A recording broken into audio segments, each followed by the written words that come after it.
Dan Illman, Mike Beer taking a look at race number 9 at Pimlico on Black Eyed Susan Friday. It's the $100,000 Hilltop Stakes, 3-year-old fillies going a mile on the turf. Let's take a look at this field, and we've got a likely favorite in here in the number 6. She Feels Pretty, who showed a lot of ability as a 2-year-old for Cherie DeVoe. Good third in the Breeders' Cup Juvenile Fillies Turf last time out, but is going to have to deal with a layoff and a big field of quality fillies. It feels like there's some talent in this field, so you always want to, sort of keep that in the back of your mind, no matter how you feel about She Feels Pretty. I think you're supposed to feel pretty good about She Feels Pretty, though, again, based on what she did as a 2-year-old. Nothing but good races for her. We'll see if she needs one off the bench. Let's see where Timeform US has her placed, because I think she's fairly tactical. And yes, Timeform US has the 6 in a decent spot in the second flight or so. The 5 Just Better can win from on the lead, can win from off.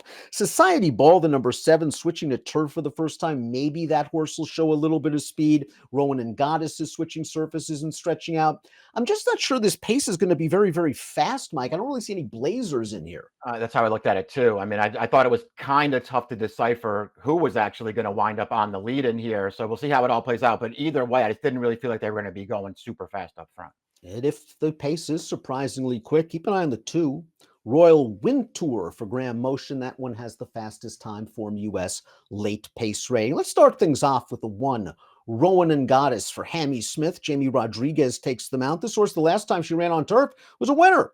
Maiden race at Colonial. She's been okay on dirt. She's like a little engine that could, a tiny little filly. She won the extra heat 2 starts back, but boy, did she get a trip. I know she got bounced around in upper stretch.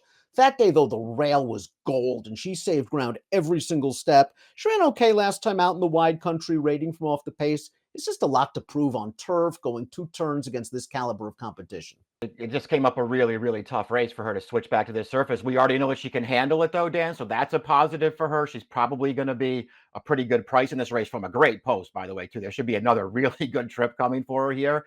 And listen, she won the last time she was on turf in the beginning of September. She's a way better horse now, and she's switching surfaces. She could take a pretty big step forward here. And while Royal Winter, the number 2, has the fastest Timeform US late pace rating, if these fractions are dawdling, I think Jorge Ruiz is going to have her close in a pretty good spot while saving ground. She was a good-looking winner at Gulfstream 2 starts back, and she faced a pretty solid horse last time out. Style Points. Let's watch that race at Keeneland.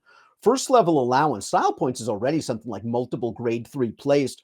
Royal Windsor comes with a really good, strong late run. Of course, I needed her in this race, and you don't need to know the result, but you're going to make her real close at the wire. I think she's continuing to improve with every start. Yeah, I mean, every one of her races so far is really good. I mean, she misses by a head in her debut to a horse who was now a stakes winner.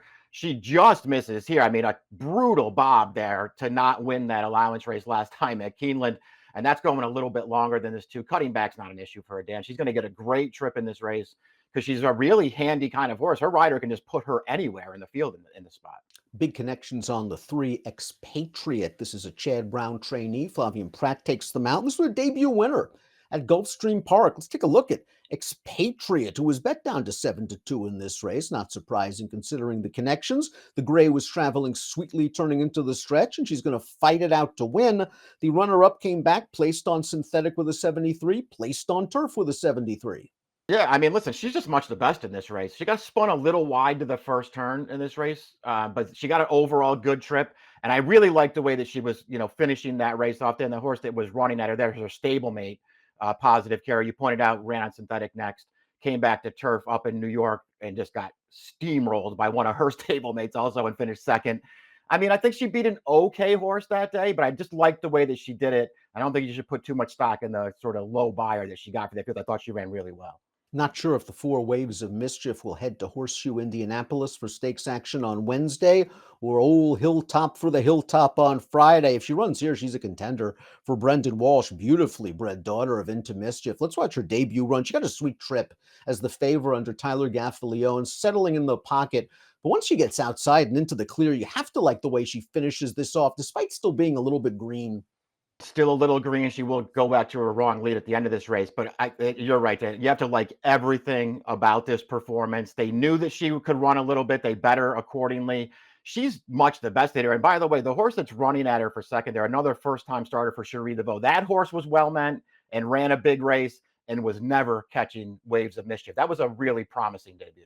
Just Better has done nothing wrong from 3 lifetime starts. She's won her last 2 open lengths winner. Last time out in an off-turf race at Keeneland, but I like the work she did in her one and only turf start, 2 starts back, a maiden special weight. I know she got a pretty quick pace to run at, but she was very game after making a prolonged run, and she is bred all turf, and she's tactical enough. If no one wants the lead, you know Frankie's got his eye on it. Yeah, exactly. She has a huge pedigree for grass. So this is the surface for her. I'm with you, Dan. She only got a 66 buyer breaking her maiden on turf. I liked everything about that performance. She was really green at the start of that race. First of all, they just sat on the outside with her off the pace and just made a really big run through the stretch. I really liked that performance. They got really aggressive with her on the sloppy track last time. It was a short field. I think, whatever. I feel like they felt like they didn't just want to take a hold of her. So just let her go up the backstretch. She opened a big lead around the final turn.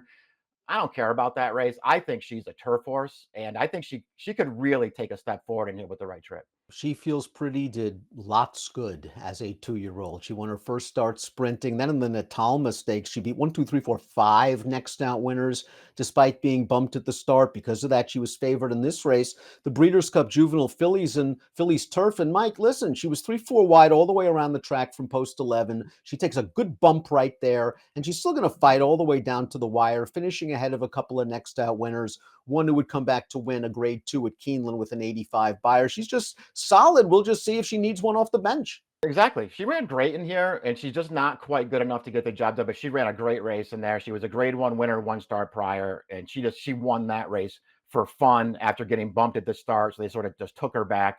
But she can get any kind of a trip in a race. Her overall form so far is really solid.